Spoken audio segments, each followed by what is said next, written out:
नमस्कार। जय श्री राम। जय श्रीराम। ଆଜି ଆମେ ପୁଣି ଥରେ ଗୋସ୍ୱାମୀ ତୁଳସୀଦାସଙ୍କର ସେଇ ଅମର କୃତି ଶ୍ରୀରାମଚରିତମାନସର ଗଭୀର ଜ୍ଞାନ ସମୁଦ୍ରରେ ବୁଡ଼ ପକେଇବା। ଏଇଟା ତ ଖାଲି ଗୋଟେ ଗ୍ରନ୍ଥ ନୁହେଁ, ଜୀବନ ଜୀଇବାର ଏକ ବାଟ। एकदम ठीक कथा। ଆଉ ଆଜି ଆମେ ଯୋଉ ବିଷୟରେ କଥା ହେବା ସେଇଟା ହେଉଛି ବାଳାକାଣ୍ଡର ଦୋହା ସଂଖ୍ୟା 2 ପରେ ଆସୁଥିବା ଷଷ୍ଠ ଚୌପାଇ। ଏଥିରେ ସାଧୁଙ୍କର ମହିମା ବିଷୟରେ କୁହାଯାଇଛି। ହଁ, ସାଧୁଙ୍କର ଗୌରବ, ତାଙ୍କର ମହାନତା ବହୁତ ଗୁରୁତ୍ୱପୂର୍ଣ୍ଣ ବିଷୟ। ଆମର ଚେଷ୍ଟା ରହିବ କି ଏଇ ଚାରିପଦ ଭିତରେ ଯୋଉ ଗଭୀର ଭାବ ରହିଛି ଆଉ ତୁଳସୀଦାସଜୀଙ୍କର ଯୋଉ ବିନମ୍ରତା, ସେ ସବୁକୁ ଟିକେ ବୁଝିବା। ସାଧୁ ମହିମା କେମିତି ଅନିର୍ବଚନୀୟ ସେ ବିଷୟରେ ଜାଣିବା। ହଁ, ଶବ୍ଦକୁ ଶବ୍ଦ ଧରି ଆଉ ରାମାୟଣର ବଡ଼ ପରିପ୍ରେକ୍ଷୀରେ ଦେଖିଲେ ଯାଇ ଏହାର ପ୍ରକୃତ ମହତ୍ତ୍ୱ ବୁଝିହେବ। ଠିକ୍। ଆଉ ଏଇ ଆଲୋଚନାକୁ ପୂରାପୂରି ବୁଝିବା ପାଇଁ ଗୋସ୍ୱାମୀଜୀଙ୍କର ଭାବକୁ ଟିକେ ଅନୁଭବ କରିବା ପାଇଁ ଶେଷ ପର୍ଯ୍ୟନ୍ତ ଆମ ସାଙ୍ଗରେ ରହିବାକୁ ଅନୁରୋଧ। ଆଉ ଯଦି ଏମିତି ଆଧ୍ୟାତ୍ମିକ ଆଲୋଚନା ଭଲ ଲାଗୁଥାଏ, ତେବେ ଆମ ସହ ଯୋଡ଼ି ହୋଇ ରହିପାରିବେ। ନିଶ୍ଚୟ। ତେବେ ଆସନ୍ତୁ ଆରମ୍ଭ କରିବା ସେହି ଚୌପାଇଟିକୁ ପଢ଼ିବାଠାରୁ। ବିଧି ହରିହର କବି କୋବିଦ ବାନୀ, କହତ ସାଧୁ ମହିମା ସକୁଚାନି। ସୋ ମୋସନ କହି ଯାତନ କେसे, ସାକ ବନିକ ମଣିଗୁଣଗନ ଜେସେ। ବାଃ, ବହୁତ ସୁନ୍ଦର। ଆଉ କେତେ ଗଭୀର ଭାବ ଏହି ଚାରି ଧାଡ଼ିରେ। ଦେଖନ୍ତୁ, ପ୍ରତିଟି ଶବ୍ଦର ଗୋଟେ ଗୋଟେ ଗଭୀର ଅର୍ଥ ଅଛି। ଟିକେ ଶବ୍ଦଗୁଡ଼ିକ ଦେଖିବା ଆଗ। ହଁ, ନିଶ୍ଚୟ। ସେଇଠୁ ଆରମ୍ଭ କରନ୍ତୁ। ପ୍ରଥମେ ଅଛି ବିଧି। ବିଧି ମାନେ ହେଲେ ସୃଷ୍ଟିକର୍ତ୍ତା ବ୍ରହ୍ମା, ଯିଏ ସବୁ ତିଆରି କରିଛନ୍ତି। ତାପରେ ହରି, ଭଗବାନ ବିଷ୍ଣୁ, ଯିଏ ପାଳନ କରନ୍ତି, ରକ୍ଷା କରନ୍ତି। ଆଉ ହର ମାନେ ଭଗବାନ ଶଙ୍କର, ମହାଦେବ, ସଂହାରକର୍ତ୍ତା। ତେଣୁ ପ୍ରଥମେ ତ୍ରିଦେବଙ୍କ କଥା କୁହାଗଲା। ଆଚ୍ଛା, ବ୍ରହ୍ମା ବିଷ୍ଣୁ ମହେଶ୍ୱର। ହଁ, ତାପରେ ଆସିଲା କବି। ଏଠି କବି କହିଲେ ଏମିତି ନୁହେଁ ଯେ ଖାଲି କବିତା ଲେଖିବାର ଲୋକ। ଏଠି କବିମାନେ ଯାହାଙ୍କ ପାଖରେ ଦିବ୍ୟ ଦୃଷ୍ଟି ଅଛି, ଯିଏ ସତ୍ୟକୁ ଦେଖିପାରନ୍ତି, ଯେମିତି ବାଲ୍ମୀକି, ବ୍ୟାସଦେବ। ଓହୋ, ବୁଝିଲି। ଦିବ୍ୟ ଦୃଷ୍ଟି ସମ୍ପନ୍ନ କବି। ଏକଦମ। ଆଉ କୋଭିଡ। କୋଭିଦ ମାନେ ପଣ୍ଡିତ, ବିଦ୍ୱାନ, ଯିଏ ବେଦଶାସ୍ତ୍ରରେ ପୁରା ନିପୁଣ। ବାଣୀ ମାନେ ତ ସରଳ ବାକ୍ୟ ବା କଥା। କିନ୍ତୁ ଏବେ ଆସିଲା ଗୁରୁତ୍ୱପୂର୍ଣ୍ଣ ଅଂଶ, କହତ ସାଧୁ ମହିମା ସକୁଚାନି। ଏହାର ଅର୍ଥ ହେଲା, ଯେତେବେଳେ ଏଇ ମହାନ ଦେବତାମାନେ ମାନେ ବ୍ରହ୍ମା, ବିଷ୍ଣୁ, ଶିବ ଆଉ ଏଇ ଦିବ୍ୟଦୃଷ୍ଟିବାଲା କବି ଆଉ ମହାପଣ୍ଡିତମାନେ ବି ସାଧୁଙ୍କର ମହିମା କହିବାକୁ ଯାଆନ୍ତି, ସେମାନେ ସକୁଚାନି ମାନେ ସଂକୋଚ କରନ୍ତି। ଲାଜ କରନ୍ତି ବା କହିପାରନ୍ତିନି ପୁରା। ହଁ, ସେଇଆ। ଲାଜ କରନ୍ତି ବା ପଛଘୁଞ୍ଚା ଦିଅନ୍ତି, କାରଣ ସେ ମହିମା ଏତେ ବଡ଼, ଏତେ ବିଶାଳ ଯେ ତାକୁ ଶବ୍ଦରେ ବାନ୍ଧି ହେବନି। ଆଶ୍ଚର୍ଯ୍ୟ କଥା। ଏଇ ସକୁଚାନି ଶବ୍ଦଟା ହିଁ ତ ବହୁତ କିଛି କହିଦେଉଛି। ଯଦି ତ୍ରିଦେବ ଆଉ ମହାଜ୍ଞାନୀମାନେ ବି ସଂକୋଚ କରୁଛନ୍ତି, ତାହେଲେ ସାଧୁଙ୍କର ସ୍ଥାନ କେତେ ଉପରେ। ନିଶ୍ଚୟ। ଏଇ ଗୋଟିଏ ଶବ୍ଦ ହିଁ ସାଧୁଙ୍କର ମହତ୍ତ୍ୱକୁ ଆକାଶ ଛୁଆଁ କରିଦେଉଛି। ଏଇଟା ଦେଖଉଛି ଯେ ସାଧୁ ମହିମା କୌଣସି ପାର୍ଥିବ ମାପରେ ମାପି ହେବନି, ଏମିତିକି ଦିବ୍ୟ ମାନଦଣ୍ଡରେ ବି ନୁହେଁ। ଏହା ଶବ୍ଦର ସୀମା ବାହାରେ। ଆଗକୁ ଦେଖନ୍ତୁ, ସୋ ମୋସନ କହି ଯାତନ ତେସେ। ମାନେ ଯେତେବେଳେ ଏତେ ବଡ଼ ବଡ଼ ଦେବତା ଆଉ ଜ୍ଞାନୀମାନେ ହିଁ କହିବାକୁ ସଂକୋଚ କରୁଛନ୍ତି, ସୋ ମାନେ ସେହି ମହିମା, ମୋସନ ମାନେ ମୋ ଦ୍ୱାରା। ଏଠି ତୁଳସୀଦାସ ନିଜ କଥା କହୁଛନ୍ତି। କହି ଯାତନ କେସେ ମାନେ ମୋ ଦ୍ୱାରା ବା କେମିତି କୁହାଯିବ। ଓହୋ, କି ବିନମ୍ରତା! ସେ ନିଜେ ନିଜର ଅକ୍ଷମତା ସ୍ୱୀକାର କରୁଛନ୍ତି। ଏକଦମ। ଏଇଟା ହିଁ ତ ତାଙ୍କର ମହାନତା। ଆଉ ଏଇ ବିନମ୍ରତାକୁ ଆହୁରି ବୁଝେଇବା ପାଇଁ ଗୋଟେ ଭାରି ସୁନ୍ଦର ଉପମା ଦେଇଛନ୍ତି, ସାକ ବନିକ। ସାକ ବଣିକ? ଏହାର ଅର୍ଥ? ଏହାର ମାନେ ହେଲା ପନିପରିବା ବିକାଳି, ଯିଏ ଶାଗ, ବାଇଗଣ ଏସବୁ ବିକେ। ଜଣେ ଏକଦମ ସାଧାରଣ ବେପାରୀ। ଆଚ୍ଛା। ଆଉ ମନି ଗୁନଗନ ଜେସେ, ମାନେ ଯେମିତି ସେଇ ପରିବା ବିକାଳି ମନି ଅର୍ଥାତ୍ ମୂଲ୍ୟବାନ ରତ୍ନ ବା ମଣିର ଗୁଣ ସବୁକୁ ବର୍ଣ୍ଣନା କରିବାକୁ ଚେଷ୍ଟା କରେ। ବୁଝିଲେ। ତେବେ ଏଇ ଉପମାଟାକୁ ଆଉ ଟିକେ ଭଲ ଭାବରେ ବୁଝିବା। ତୁଳସୀଦାସଜୀ ଖାଲି ବିନମ୍ରତା ଦେଖେଇବାକୁ ଏମିତି କହିଛନ୍ତି ନା ଏହା ପଛରେ ଆଉ କିଛି ଗଭୀର କଥା ଅଛି? ଦେଖନ୍ତୁ, ଏଇଟା ଖାଲି ବିମ୍ରତା ନୁହେଁ, ଏଇଟା ଗୋଟେ ବଡ଼ ସତ୍ୟ କଥା। ତୁଳସୀଦାସ କହିବାକୁ ଚାହୁଁଛନ୍ତି, ଯେମିତି ଜଣେ ପରିବା ବିକାଳି, ସେ ତ ଖାଲି ଶାଗ, ମୂଳ, କଲରା ଏଇସବୁର ଦାମ ଜାଣିଥିବ। ସେ ଯଦି ହଠାତ୍ ଗୋଟେ ବହୁତ ଦାମିକା ହୀରା କି ନୀଳା ପାଇଯାଏ ଆଉ ତାର ଗୁଣ ଗାଇବାକୁ ବସେ, ସେ କ'ଣ କହିବ? ବେଶୀ ହେଲେ କହିବ, ବାଃ କେତେ ଚିକ୍ମିକ୍ କରୁଛି, କିମ୍ବା ଭାରି ଦାମିକା ଲାଗୁଛି। ଠିକ୍ କଥା। କିନ୍ତୁ ସେହି ମଣିର ଅସଲି ଗୁଣ, ତାର କ୍ୟାରେଟ୍ କେତେ, ସେ କେତେ କଠିନ, କେତେ ଦୁର୍ଲଭ, ତାର ଆଧ୍ୟାତ୍ମିକ ଶକ୍ତି କ'ଣ, ଏଇସବୁ ସେ କ'ଣ ଜାଣିଥିବ? ତାର ବର୍ଣ୍ଣନା ତ ପୁରା ଅଧୁରା ରହିବ, ବରଂ ହାସ୍ୟାସ୍ପଦ ବି ଲାଗିପାରେ। ହଁ, ସେଇତା। ଠିକ୍ ସେମିତି ତୁଳସୀ ଦାସ ନିଜକୁ ସେଇ ସାଗ ବନିକ ଜାଗାରେ ରଖି କହୁଛନ୍ତି ଯେ ସେ ବି ଏଇ ସଂସାରର ଜଣେ ସାଧାରଣ ମଣିଷ, ଆଉ ସାଧୁଙ୍କ ମହିମା ହେଉଛି ସେଇ ଅମୂଲ୍ୟ ମଣି ପରି। ଓହୋ। ତେଣୁ ସେ ଯଦି ସାଧୁ ମହିମା ଗାଇବାକୁ ଚେଷ୍ଟା କରିବେ, ତାହା ସେଇ ପରିବା ବିକାଳିର ମଣି ବର୍ଣ୍ଣନା ଭଳି ହିଁ ହେବ। ହୁଏତ ତାଙ୍କ କଥାରେ ଭକ୍ତି ଥିବ, କିନ୍ତୁ ସାଧୁଙ୍କର ଯୋଉ ଅସୀମ ଅଗାଧ ମହିମା, ତାକୁ ପୂରାପୂରି କହିବାର ଶକ୍ତି ତାଙ୍କ ପାଖରେ ନାହିଁ। ବୁଝିଲି। ଏଟା ଏକ ପ୍ରକାର ସ୍ୱୀକାରୋକ୍ତି ଯେ ସାଧୁ ମହିମା ବୁଦ୍ଧି କି ପାଣ୍ଡିତ୍ୟରେ ବର୍ଣ୍ଣନା କରିହେବନି, ଏଟା ଅନୁଭବର କଥା। ଏଠି ଗୋସ୍ୱାମୀଙ୍କର ସରଳତା ଆଉ ସତ୍ୟନିଷ୍ଠା ଦେଖିବାକୁ ମିଳୁଛି।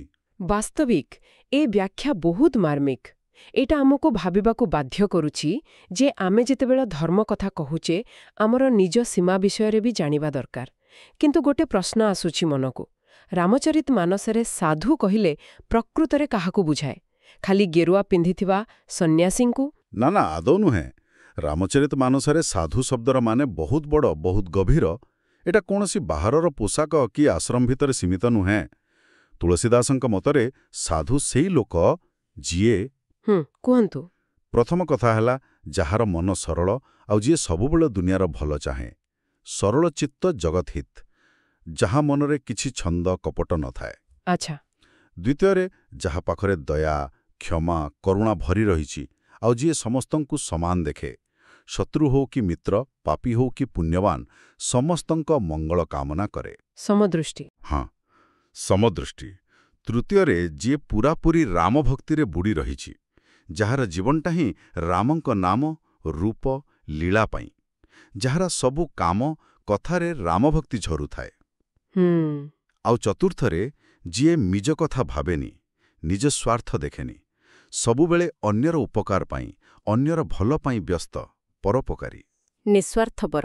ଏକଦମ। ତୁଳସୀଦାସ କହୁଛନ୍ତି, ଏହି ସବୁ ଗୁଣ ଯାହା ପାଖରେ ଅଛି, ସେ ହିଁ ପ୍ରକୃତ ସାଧୁ। ଆଉ ଏମିତି ସାଧୁଙ୍କ ମହିମା ତ ବାସ୍ତବରେ ଅନନ୍ତ। କୁହାଯାଏ ନା, ସାଧୁଙ୍କ ସାଙ୍ଗରେ ରହିଲେ ପଥର ବି ତରଳିଯାଏ। ହଁ, ଶୁଣିଛି। ଖରାପ ଲୋକ ବି ଭଲ ହେଇଯାଏ, ଅଜ୍ଞାନ ଚାଲିଯାଏ, ଜ୍ଞାନ ଆସେ। ସାଧୁଙ୍କ ସଙ୍ଗତ ହେଉଛି ସଂସାର ସମୁଦ୍ର ପାରି ହେବାର ଡଙ୍ଗା। ତେବେ ଏତେ ବଡ଼ ଗୁଣ ଆଉ ଏତେ ପ୍ରଭାବ ଯାହାର, ସେଇ ସାଧୁଙ୍କ ମହିମା କେମିତି ବା ଶବ୍ଦରେ ବର୍ଣ୍ଣନା ହେବ? ସେଥିପାଇଁ ତ କୁହାଯାଉଛି ଏହା ଅନିର୍ବାଚନୀୟ। ବା, ଏଇଟା ସାଧୁ ଶବ୍ଦକୁ ପୁରା ଗୋଟେ ନୂଆ ଦୃଷ୍ଟି ଦଉଛି। ଏବେ ଜାଣିବାକୁ ଇଚ୍ଛା ହେଉଛି, ରାମଚରିତମାନସରେ ଏମିତି କିଛି ଉଦାହରଣ ଅଛି କି, ମାନେ କୌଣସି ଚରିତ୍ର ବା ଘଟଣା ଯୋଉଠି ଏ ଅନିର୍ବାଚନୀୟ ସାଧୁ ମହିମା କଥାଟା ଆହୁରି ସ୍ପଷ୍ଟ ହେଉଛି? ଆରେ ବାଃ, ବହୁତ ଭଲ ପ୍ରଶ୍ନ। ରାମଚରିତମାନସ ତ ଏମିତି ଉଦାହରଣରେ ଭରା। କହିବାକୁ ଗଲେ ପୁରା ଗ୍ରନ୍ଥଟା ହିଁ ଗୋଟେ ପ୍ରକାର ସାଧୁ ମହିମାର ଗୀତ। ତଥାପି କିଛି ମୁଖ୍ୟ ଉଦାହରଣ ଦେଖିବା, ଯାହା ଏଇ ଚୌପାଇର ଭାବକୁ ଆହୁରି ଦୃଢ଼ କରିବ। ହଁ, ନିଶ୍ଚୟ, କୁହନ୍ତୁ। ଦେଖନ୍ତୁ, ପ୍ରଥମେ ଶବରୀଙ୍କ କଥା ଭାବନ୍ତୁ। ଭିଲ୍ଲୁଣୀ ଶବରୀ, ଜାତିରେ ଛୋଟ, ବଣରେ ରହୁଥିଲେ, କିନ୍ତୁ ତାଙ୍କ ମନରେ ପ୍ରଭୁ ରାମଙ୍କ ପାଇଁ ଯୋଉ ନିରୀହ ଭକ୍ତି, ଯୋଉ ଅପେକ୍ଷା, ଯୋଉ ପ୍ରେମ ଥିଲା, ତାର ତୁଳନା ନାହିଁ। ହଁ, ଶବରୀଙ୍କ କଥା। ସେ ବର୍ଷ ବର୍ଷ ଧରି ରାମଙ୍କୁ ଅପେକ୍ଷା କରିଥିଲେ। ପ୍ରତିଦିନ ବାଟ ଓଳାଉଥିଲେ, ଫୁଲ ସଜାଉଥିଲେ, ଆଉ ଯେତେବେଳେ ରାମ ଆସିଲେ, ସେ ଏତେ ଖୁସି ହେଇଗଲେ ଯେ କୋଳି ଆଣିଲେ ଆଉ ନିଜେ ଆଗ ଚାଖି ଚାଖି ମିଠା କୋଳିଗୁଡ଼ାକ ହିଁ ରାମଙ୍କୁ ଦେଲେ। ଅଇଣ୍ଠା କୋଳି? ହଁ, ଅଇଣ୍ଠା କୋଳି। ଆଉ ଭଗବାନ ରାମ କେମିତି ତାକୁ ଖାଇଲେ, ପୁରା ଆନନ୍ଦରେ। ଏଇଟା କ'ଣ ଦେଖାଉଛି? ଏଇଟା ଶବରୀଙ୍କର ସାଧୁତା, ତାଙ୍କର ସେଇ ସରଳ ବିଶ୍ୱାସ ଆଉ ପ୍ରେମର ମହିମା। ସେଇ ମହିମା ଜାତି, କୂଳ, ବାହାରର ଆଚରଣଠାରୁ ବହୁତ ଉପରେ। ଏ ମହିମାକୁ କ'ଣ ଶବ୍ଦରେ ବର୍ଣ୍ଣନା କରିହେବ? ନା, ସମ୍ଭବ ହିଁ ନୁହେଁ। ଆଉ ଗୋଟେ ଦେଖନ୍ତୁ, ବିଭୀଷଣ, ରାକ୍ଷସ କୂଳରେ ଜନ୍ମ, ରାବଣର ଭାଇ। କିନ୍ତୁ ତାଙ୍କ ମନରେ ଧର୍ମ ଥିଲା, ନ୍ୟାୟ ଥିଲା। ହଁ। ଯେତେବେଳେ ରାବଣ ଅଧର୍ମ ବାଟକୁ ଗଲା, ସେ ନିଜ ଭାଇକୁ ଛାଡ଼ି ଶତ୍ରୁପକ୍ଷର ନେତା ରାମଙ୍କ ପାଖକୁ ପଳେଇ ଆସିଲେ, ଶରଣ ମାଗିଲେ। ସମସ୍ତେ ସନ୍ଦେହ କଲେ, ହେଲେ ରାମ ତାଙ୍କୁ ଆପଣେଇ ନେଲେ, ଅଭୟ ଦେଲେ, ପରେ ଲଙ୍କାର ରାଜା ବି କଲେ। ଏଇଟା ତ ଗୋଟେ ପଟେ ରାମଙ୍କର ସାଧୁ ସ୍ୱଭାବ, ତାଙ୍କର କରୁଣା ଦେଖାଉଛି, ଆରପଟେ ସବୁ ବିପଦ ଜାଣିବି ଧର୍ମ ପାଇଁ ଠିଆ ହବାଟା ବିଭୀଷଣଙ୍କର ସାଧୁଗୁଣ ଦେଖାଉଛି। ଏ ନ୍ୟାୟ ପାଇଁ ଛିଡ଼ା ହବା ଆଉ ଶରଣାଗତିର ମହିମା ବି କ'ଣ କମ୍? ନା, ଆଦୌ ନୁହେଁ। ଆଉ ହନୁମାନଙ୍କ କଥା ତ କ'ଣ କହିବା? ସେ ତ ସାଧୁତାର ସାକ୍ଷାତ୍ ପ୍ରତିମା। କେତେ ବଳ, କେତେ ବୁଦ୍ଧି, କେତେ ପରାକ୍ରମ, କିନ୍ତୁ ଟିକେ ବି ଅହଙ୍କାର ନାହିଁ। ହଁ, ତାଙ୍କ ବିନମ୍ରତା ଅସାଧାରଣ। ପୁରା ଜୀବନଟା ହିଁ ରାମଙ୍କ ସେବାରେ। ସମୁଦ୍ର ଡେଇଁବା, ଲଙ୍କା ଜାଳିବା, ସଞ୍ଜୀବନୀ ଆଣିବା, ଏସବୁ ପଛରେ କ'ଣ ଥିଲା? କେବଳ ନିଃସ୍ୱାର୍ଥ ସେବା ଆଉ ସ୍ୱାମୀ ଭକ୍ତି। ତାଙ୍କର ତ୍ୟାଗ, ପରୋପକାର, ଏ ଗୁଣ ସବୁ ହିଁ ତ ସାଧୁ ମହିମାର ଶୀର୍ଷ ସ୍ତର। ତାଙ୍କର ମହିମା ଗାଇବାକୁ କିଏ ବା ସକ୍ଷମ? ଠିକ୍ କଥା। ଆଉ ଗୋଟେ ଉଦାହରଣ ହେଲା ନିଷାଦରାଜ ଗୁହ। ସମାଜ ଯାହାକୁ ଛୋଟ ଭାବୁଥିଲା, କିନ୍ତୁ ତାଙ୍କର ଭକ୍ତି ଆଉ ସେବା ଦେଖି ପ୍ରଭୁ ରାମ ନିଜେ ତାଙ୍କୁ କୁଣ୍ଢେଇ ପକେଇଲେ, ନିଜର ସାଙ୍ଗ ବୋଲି କହିଲେ। ହଁ, ମିତ୍ର ଭାବରେ ଗ୍ରହଣ କଲେ। ଏଇଟା କ'ଣ ପ୍ରମାଣ କରୁଛି?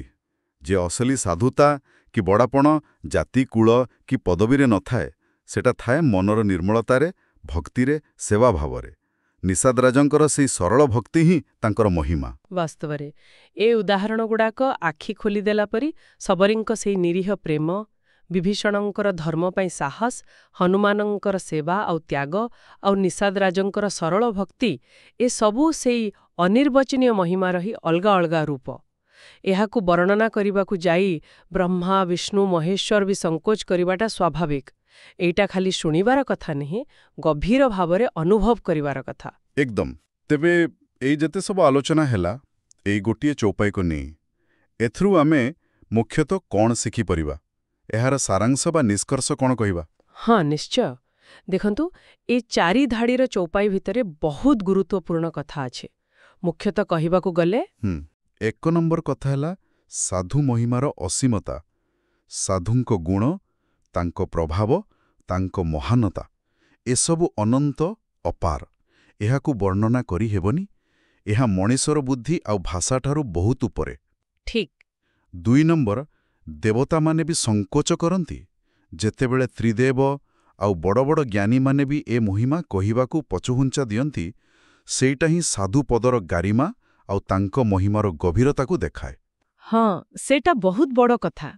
3 ନମ୍ବର, ତୁଳସୀଦାସଙ୍କର ବିନମ୍ରତା।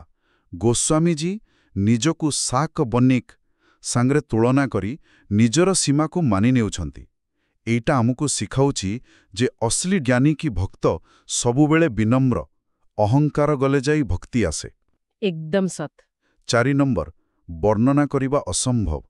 এই ଚୌପାଇଟା ଇଙ୍ଗିତ ଦେଉଛି ଯେ ସାଧୁ ମହିମା ଠିକ୍ ଭାବରେ କେବଳ ସେତେବେଳେ କହିହେବ ଯେତେବେଳେ ଭଗବାନଙ୍କର କୃପା ହେବ କିମ୍ବା ସେଇ ସାଧୁଙ୍କର କୃପା ହେବ।